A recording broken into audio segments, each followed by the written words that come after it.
Hello and welcome to another edition of the Ndey, Oley, Taal show.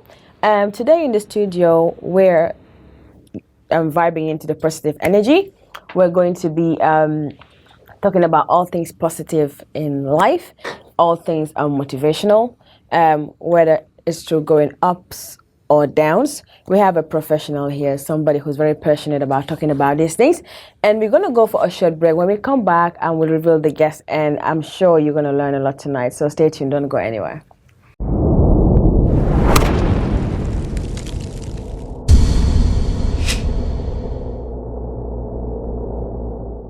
Welcome back to our studios. Welcome back to the Ndey, Oley, Taal show. If you're just joining us, I have in the studio today with me Mr. Lamin Barrow, and he's a motivational speaker extraordinaire.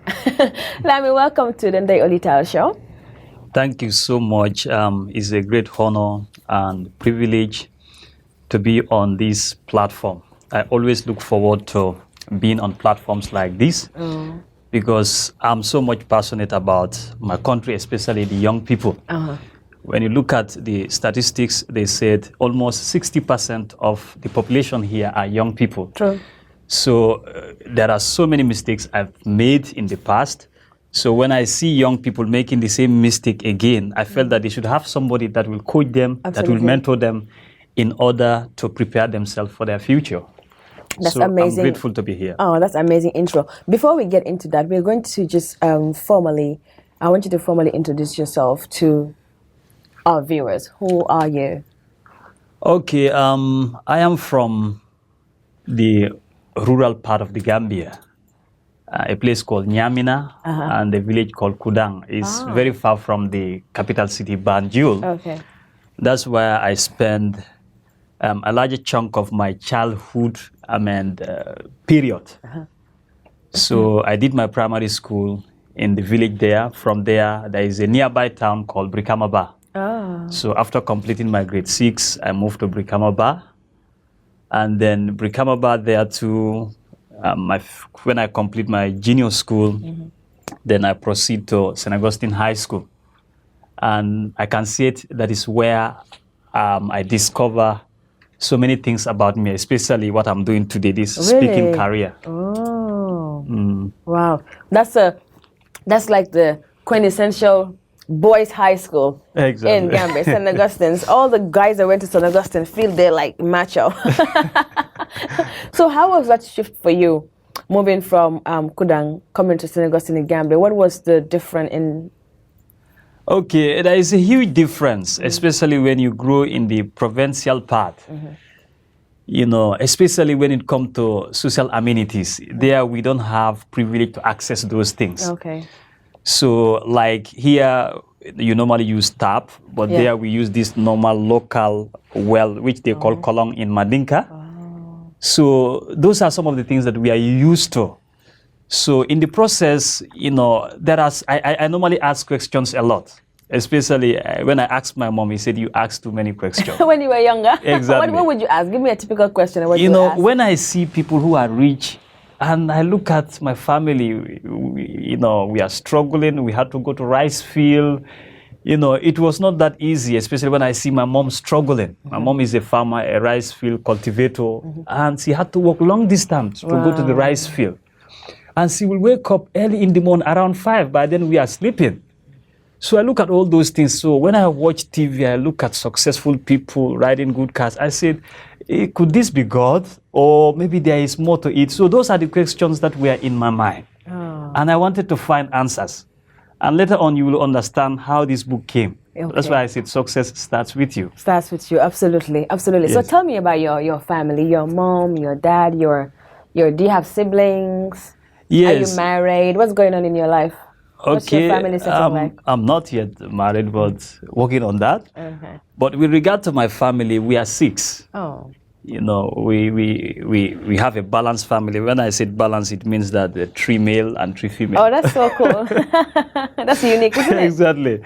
So, you know, although the elder is a female, the second female, the third is a male, and then I'm next to him. Yeah. And the female is next to me, and then the male is next to the female. That's You a get mixture, isn't it? Exactly, but it's a nuclear family, and my wow. father married only one wife, which I really like. Okay. Yeah, that We'll yeah, get into that later. exactly, which I really like. So that is the structure and the nature of the family that I came from.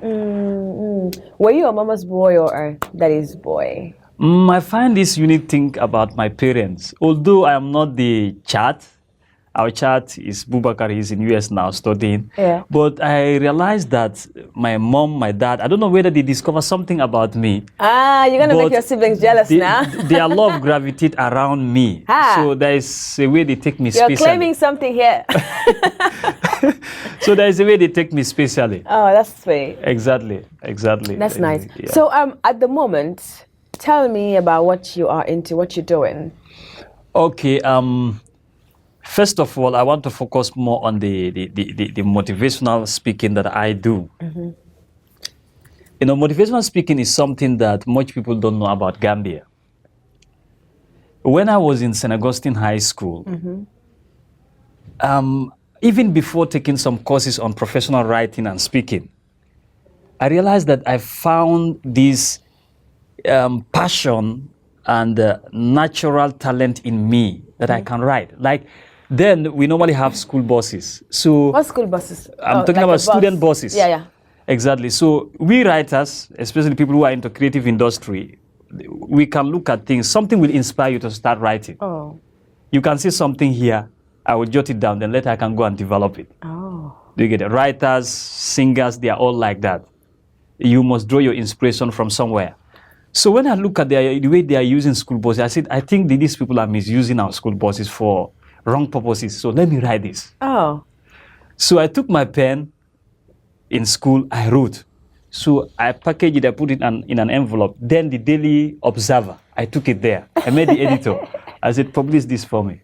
Oh. So he looked at the content. He said, wow, it's a good write-up. So in the following Monday, they published it. So all the students were talking about me. They said, Lamin, I saw your article. It's a wonderful article. So I look at it. I don't know much about writing, but if I can do this, so that means that There's something there. It's inborn. It's something in me that I can develop. Yes. And then one day I also went to my principal. I told him that I want to talk to students. He said, you want to talk to You are them? very bold, isn't it? He said, what do you want to tell them? He said, okay, go and do your write-up and bring it to me. Let me see. So I wrote it. He went through the content. He said, wow, it's wonderful. What did you want to say to them? I just want to advise them, like, you know, let them be focused on their studies. You know, so at that elementary level, you know, I know that I have something to say. So I share it with them in that morning assembly, and everybody was inspired. Wow. So that was what is in me, but I never see anybody in the Gambia who is into that line. So, but I knew that something is in me, but I don't know how to express it because I've not seen a role model. And I think that is the challenge of many young people here who really want to venture into careers, but they have not seen a role model. Yeah, somebody who's done it before. Exactly, who there is a track record. So most of the things I learn them outside, not in the Gambia here. Sometimes through the internet, I learn from them. So all the things that I am doing, you know, writing books, speaking, I learn it from people. Okay. Before we go on our break, I would ask, I notice a bit of accent when you speak. Where's the accent from? Exactly. You are not the first one to ask that question. Everywhere I speak, many people want to know. You don't sound like us. So I ask them, how do Gambians sound? We have a sound. Our English is really nice, but it's very British, kind of like flat. Okay. Because, you know, there is what they call assimilation. When you stay with people, Okay. if I stay with you for a long time, you know, unconsciously, You there are start things sounding I'll like begin, me. no, not only sounding like you, but there are things I'll begin to copy from you unconsciously. Okay, yeah. Do you get it? Because your conscious is controlled by your subconscious. Yeah. Do you get it? So when I went to Nigeria for studies, I never knew that I was gradually, do you get it? My accent was changing. But how long did you spend there? I spent almost 5 years. And your accent changed, it's drastic, it's crazy. Yes. So when I came to Gambia, I never realized that. People are telling me that, but I It's said, everything, it's your tone, everything, it sounds sweet. yes, I said I'm a Gambian. So, no, you are not a Gambian. So some of them, the reason why I don't speak English, I have to speak Mandinka. Do you get it? So that they can accept me. I said, I'm a Gambian. You are not more than me here. I'm a Gambian. So don't try to.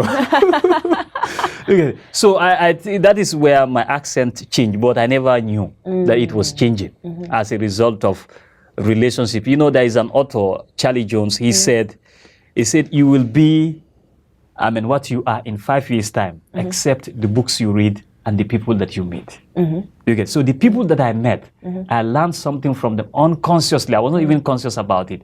So I think as a result of that, the accent actually came. Nigeria, Gambia, Senegal, anywhere, we all. Yes, we are all one. We are all one. But you could just pick the difference sometimes when we speak. Exactly, when we speak. I found it very interesting. We're going to go for our short break. When we come back, we'll chat more with Lamin. Stay tuned, don't go anywhere.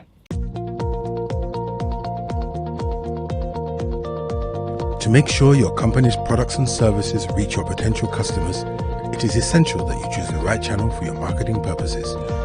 QTV has the widest reach locally and beyond, and we can give your business the visibility it needs.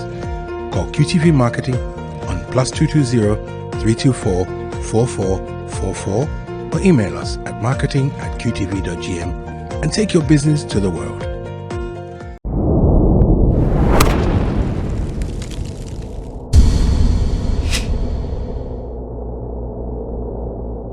Welcome back to the studio. We're still here with Lamin Barrow.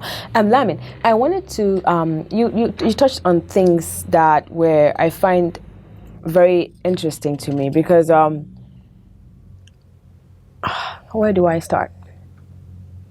You know, Gambia. Okay. We are blessed with so many different things. I think that kind of died down as the years went by. You know, there are things that our forefathers and our grandfathers and our fathers did. I think at some point there was a shift where people didn't just engage themselves in this kind of stuff anymore. Because for me particularly, I am very drawn to books and reading. Okay. I find it very interesting.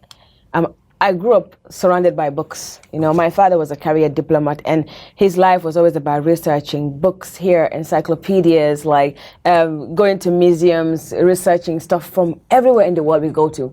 And my uncle, my mom's brother, his name was Ibu Diba, the late Ibu Diba. He was an author in the UK. He used to write for Macmillan. So I grew up around books. Love and literature.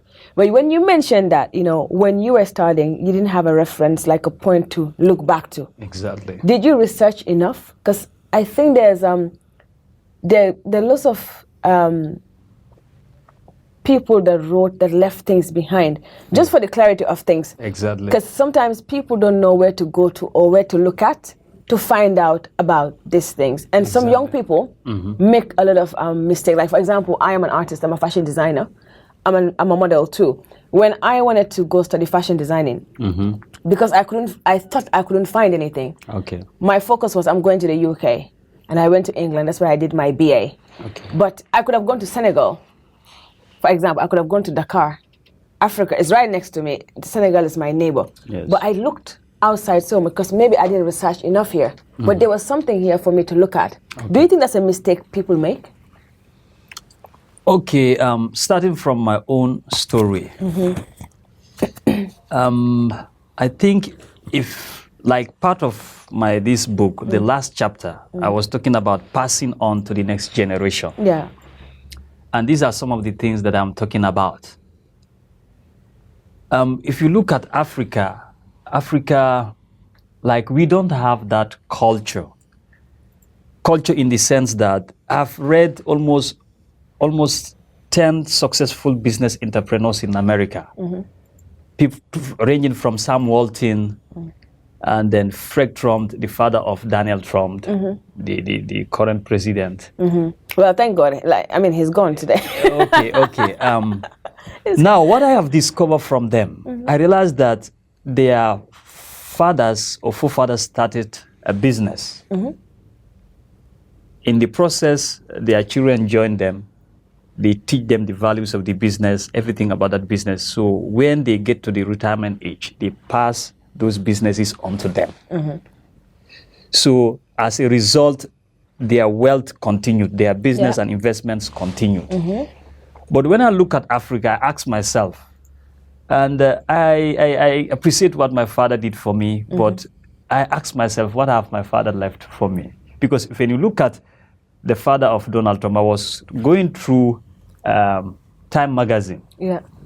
And then how much that the father of Donald Trump left for him. I think 100 and something million US dollar. So imagine, you can't actually compare yourself with such a person. Like he have found... Do you think Donald Trump was happy? Do you think he's happy with everything that his father left him?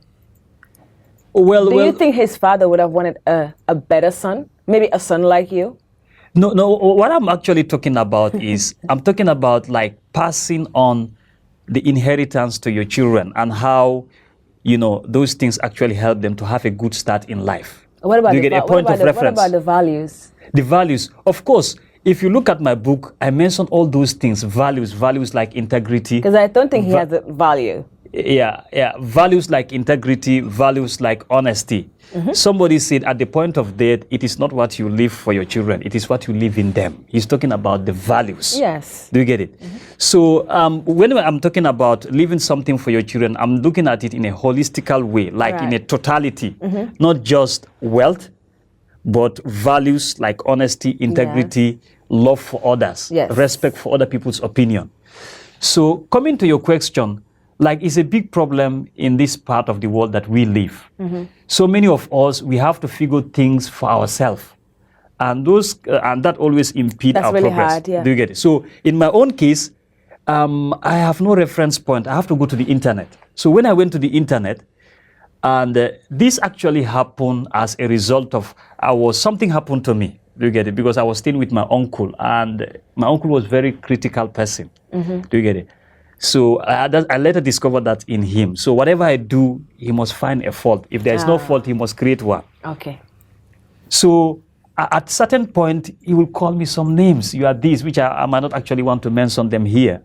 Do you get it? So at certain point, I thought that, okay, I was not actually good for anything because of what he has been telling me. Yeah. Do you get it? So I was actually looking for something that can motivate me, something that can lift my spirit. So I went to an internet. So I write about, just something, a positive message. But I came across someone who changed my life. He said something that changed my life. His name is Les Brown. He's a motivational speaker in America. Yes. But he mentioned something. He was talking about his own life story. His own life story, how, he was kind of disregarded, and he went to a particular class where to check on a friend. And then, the teacher asked him to come and solve a problem on the board. So, but the students erupt in laughter. They said, he's the dumped twin. He's the dumped twin. His brother, Leslie, is smarter than him. Yeah. Do you get it? Yeah. So he said, sir, yes, I am the dumb twin. I'm in a special class. Do you get it? So the man turned to him and told him that, he said, don't allow someone's opinion to become your reality. Yes. So to me, that I felt that message was also for me, because I've allowed my uncle's opinion about me to become my reality. I thought that I could not do anything. So I thought that I was not good for anything. So that marks the turning point in my life. So I began to search the internet. So I began to see people so he became my mentor, he became my role model. Yeah. I never met him, but he became my role model. So all his messages, I was listening to them. So as a result of hearing from him, his messages... It's like he was talking to you. His messages began to restructure my thinking and the way I see myself, because the way you see yourself matters. Determines your confidence, determines how you see yourself, determines whether you will even aim for big things. Yes. You can never rise beyond how you see yourself. And that is the problem of many people outside there, because somebody placed a label on them and they have accepted it as their reality. So if I had listened to my uncle, I wouldn't have written this book. If I had listened to my uncle, I wouldn't be with you here. So that is the challenge many young people in the Gambia here and even outside the world they are facing, because we are conditioned by three things: by our environment, by the people around us, and then by the problems that we have gone through in life. Those things condition us. So to see beyond that, you really need to have access to information that will help you to restructure your thinking. Outside of your exactly, comfort zone. to see beyond, do you get it, those limitations that people have placed on you. Where is that uncle? My uncle is still around. If you were to tell him something right now, if he's watching, what would you say to him? You see, there is a difference between being a mother or a father and parenthood. Parenthood is a skill. Is a skill. For the fact that you have the biological features, you can give birth to a child, still doesn't qualify you to be a parent. It's a skill. That's true. And in here, that is what many people are lacking. Children, they don't learn by what you say. They learn by what modeling you, what they see you doing. Mm-hmm. That's what nurtures them. Do you get it? You see, if I have an opportunity to talk with my uncle, I think he too, you see, these things are generational. They are passed on. Maybe, do you get it? His own parents too. That's how they brought him up. Yeah. So, and studies have indicated people who are abused in their childhood, they later turn out to become abusers themselves. Yeah. Exactly. In some cases. So if I have an opportunity to talk with him, I think he needs to be educated. That's just it. You need to educate. What kind of education? You mean life education? Like the school of life? Of course, some of these things are not taught in school. Yes. So most of these things that we are talking about, they are not taught in school. School only focus on two kinds of intelligence, that is verbal intelligence and mathematical intelligence. But there are more intelligence to it, almost 8 types of intelligence. Mm-hmm. But school only focus on the verbal and the mathematical. Mm-hmm. So, but like skills, do you get it? People's skills, how to relate with people. Exactly. Being human, basically. You can see somebody have a good certificate, but he don't know how to relate with people. Yeah. School will not teach you that. No. Do you get it? Mm-hmm. So many people are lacking that life skills. So they need to be empowered. They need to be educated. So if I have an opportunity to talk to him, I think I will educate him. Well, if, like, for example, what I'm trying to say is you being that young boy, that those words were being used on you by him. Yes. And you being here now, if you have a message, if there was something that you would not teach him, but what would you tell him? Would it be a thank you, or would it be, why did you say those things to me? What would it be that you want to say from your heart to him? Okay, what actually I would say is, I think there is a better way to handle issues. Mm-hmm. Do you get it? If one make a mistake, address the mistake. Don't attack his person. Because if I tell you, you see, MIT did a studies. Mm-hmm. It's a powerful university in US, one of these Ivy League universities. Mm-hmm. MIT said, if I come to you, I said, Ndey, you cannot be a presenter. You cannot do this. You cannot do that. You don't have what it takes to become this.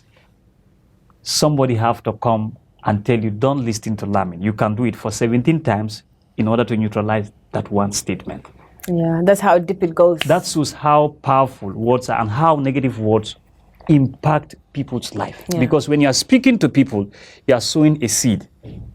You get those seeds in the later years will grow up, germinate, and bear fruits in their life. And branch different ways. Exactly, in terms of negativity. So you see somebody, a young lady, married, but he don't know how to relate because there are so many injuries inside. He's damaged inside already. But the person that he's dealing with don't know that I'm dealing with a damaged person inside. Yeah.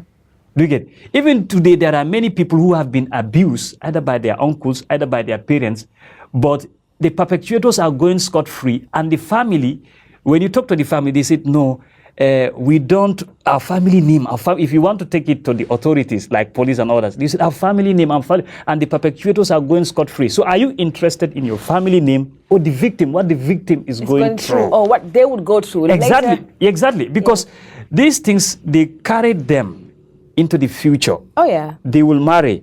And you see now... And it will affect other people. Even at workplaces. In their life, at workplaces, it will affect because they don't know how to... They are injured inside. They need to be healed first. Do you get it? You see, you manifest what is inside you. You manifest what is inside. So if you are full of negativity, bitterness, it's a matter of time, if I relate with you, I will experience you. Yeah. People carry presence. Yeah. Okay? It's the aura. It's the energy. Exactly. Yeah. Exactly. Wow. I think this is one of the deepest conversations I've had in this studio. And it's very interesting because I think this topic and what we're talking about, a lot of people will see themselves in it. I am seeing a lot of what you're saying. Thank you. You know, that I can relate to. So it's, I don't know. We're just going to go for a break. When we come back, we'll talk more to Lamin. Stay tuned. Your favorite QCell service has gotten bigger. eFunkanta. Now you can loan bigger credit amounts to make life easier for you. Loan $75 and $100 and pay later. Yes, you heard me right. Get credit loan from $10 to $100 using IFA Kanta by dialing *393#. Anytime you run out of credit, whether you want to buy Q Power, browse the internet, make urgent calls, or send SMS. IFA Kanta is the service for you. Dial *393# and choose the loan amount of your choice with no hassle. For more information, call our customer care on 111. QCell, Sunyabus, the pioneers of mobile loan service in the Gambia. We innovate, others follow. Terms and conditions apply.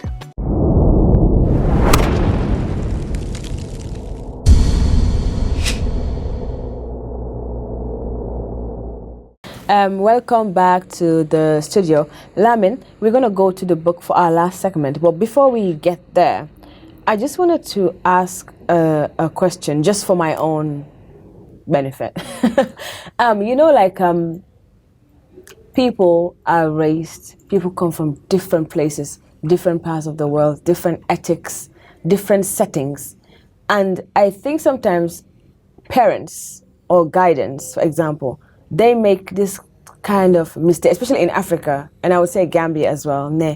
I don't know if you speak Wolof, but everything. Yes, I understand. So you can't even say the truth to your mom or your dad or your uncle or your auntie because you don't know anything because you're younger. Mm-hmm. And they don't apologize. For example, like a parent wouldn't apologize, or a guidance wouldn't apologize to a younger person, or an older person wouldn't apologize to a younger person, even if they've hurt them or treated them really bad.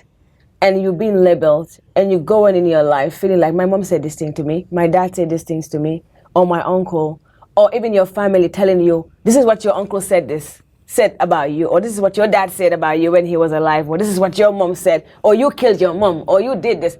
They say these things to people, and it goes up hunting them in life, eating them up. Yes. Do you think it's right for a parent to kind of even tell their child, like, for example, all my issues in life is because of you. All the stress I'm going through is because of you, you know. You're Yamare, you know, like those things. Do you think it would hurt? It doesn't matter how old the child could be 40, 50, or 60. Do you think it's right for a parent to say that? And do you think it's also right for a parent as a human being to apologize to their kids, or an older person to apologize to a younger person if they're wrong? Yes, you know,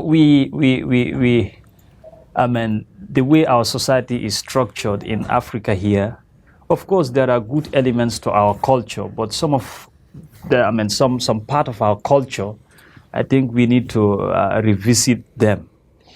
You see, for the fact that, you know, somebody is your elder, when it comes to maturity is not the function of age. Maturity has to do with your reasoning, your perspective, the way you handle things. So maturity has more to do with that. So, but here people place maturity based on age, which is not totally bad. But I think that as a parent too, or maybe an elder brother or a sister, when you do something that you know that you have come to the realization of the fact that it's not something that is right, you should put your ego aside and apologize. In fact, it shows maturity. Or communicate. Yes, it shows maturity. Maturity is more than just physical strength. Most of the maturity has to do with the emotion. That is the difficult part of maturity, the emotional aspect. It has more to do with the maturity. Somebody can be physical, he have the physical build-up, but when it comes to reasoning, it's like a 15-year-old boy. Oh, a 3-year-old girl. Exactly, how they reason. Yeah. You get it? So what my emphasis here is, we should look at it like if you made a mistake, there is nothing wrong with apologizing, and then the way we also speak to our younger ones, they should be able to model us. Do you get it? In our words, in our actions, in everything, they should be able to model us. In fact, that's what means to be an elder. You should actually set an example so that younger ones can copy that example. Thank you. That's very clear. So let's go into the book, Success Starts With You. I think the title Yes, success starts with you. Tell us about the title and the book and what brought about it. Okay, part of the things that I do in my organization, I also do consulting and coaching. Like there is a program I normally take people through that is 5 steps to programming yourself for success. Wow. And then I talk about number 1, the first ladder for programming yourself for success is what I call direction. Direction has to do with knowing where you are going in life. Vision, dream. Do you get it? Where are you going in life? I talk about that. I also talk about how to discover your gifts and your abilities. Because most people don't realize what they have inside. They don't know their gifts, they don't know their abilities, they don't know their potentials. So when they leave school, they are more like confused in the system. Do you get it? Because our school system taught us after graduation, you should take your CVs and be looking for a job. They don't teach us how to create jobs. In fact, a brilliant philosopher, George Bernard Shaw said, he said, the people who succeed in life, they look for circumstances and the opportunities that they want. And if they can't find them, they create them. Yeah. So that creativity path, discovering your gift, developing your gift, deploying it in the right niche or in the right channel, that is the basis of this book, that your gift. You see, the best form of education is to be educated about your gifts, like what you can do. But most people will go to university and study wrong courses. Because somebody studied it. Either a parent influenced them or a friend influenced them. So, but you see, that might not actually be your strength. So you need to first find out your strength, develop yourself in that area. There is a professor called Dr. Howard Farman. He's a professor in the Harvard University. He did an extensive research on what he called multiple intelligences. And he discovered 8 types of intelligences.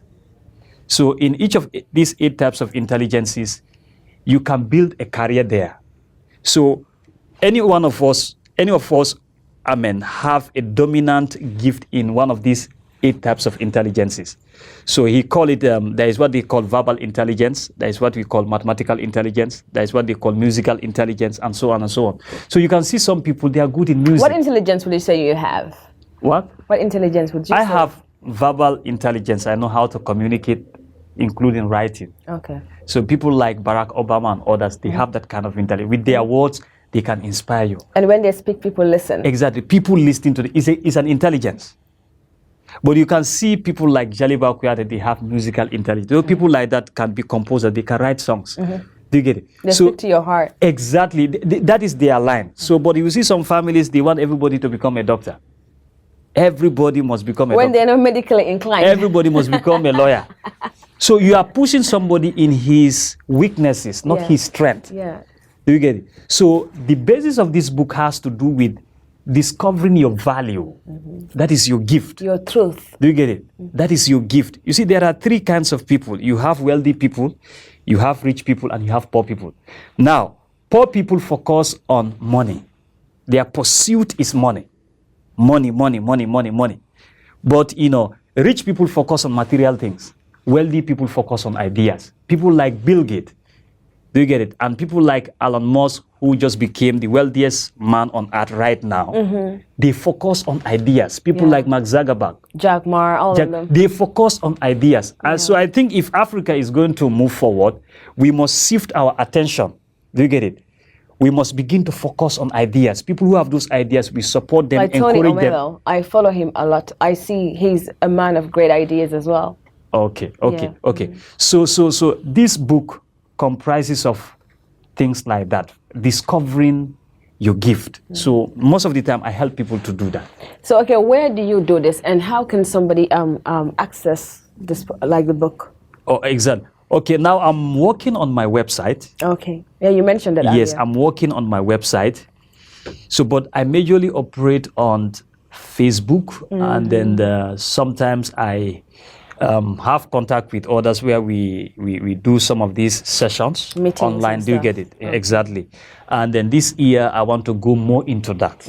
I want to go more into that, Like helping public people, speaking. yes, to discover their gift and build career and then also build business in the line of their gifting.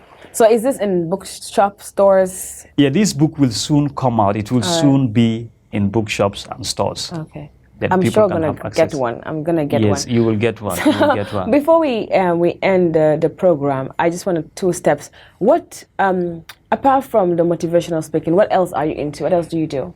Like, yes, I said I have my own businesses that I run. Some of them it's more like it's a joint business. Some of them belongs to me personally. Yeah. Ranging from poultry, ranging from, even we have some part of the Gambia here, we have some kind of ice cream machines, and then we are into all those things. So many things. So you're a foodie too.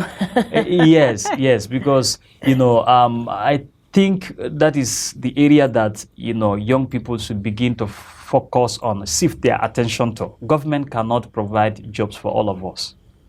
You see, there are not enough jobs, but there are enough work. And you only find those works by discovering your gift and create something in that line and even employ others, rather than carrying your CV looking for jobs that are not existing. That's true. Yes. You created. So what's next for you? Okay, as I said, I have a lot of plans for 2021.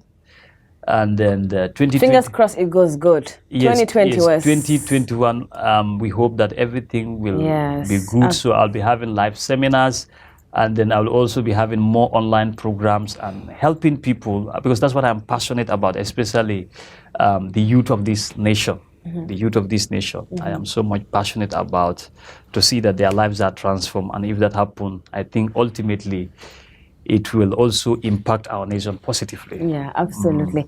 I want to thank you so much for coming to the show. It's been really, really good. It's been motivational. I personally have learned a lot. Yeah. I'm sure the viewers have learned a lot. If they didn't know you before, they would be like scrambling, looking for you. So get ready out there, because I think they're going to come storming. I think you're a good asset to this nation, and there's so many things you can contribute to, and there's so many lives you can change. Thank you. Because you're already changing, I'm sure. So what would you want to leave for the show before you go? What would you want to leave for us? Okay, if you are a young person, I want us to understand this. Life is in phases, life is in stages.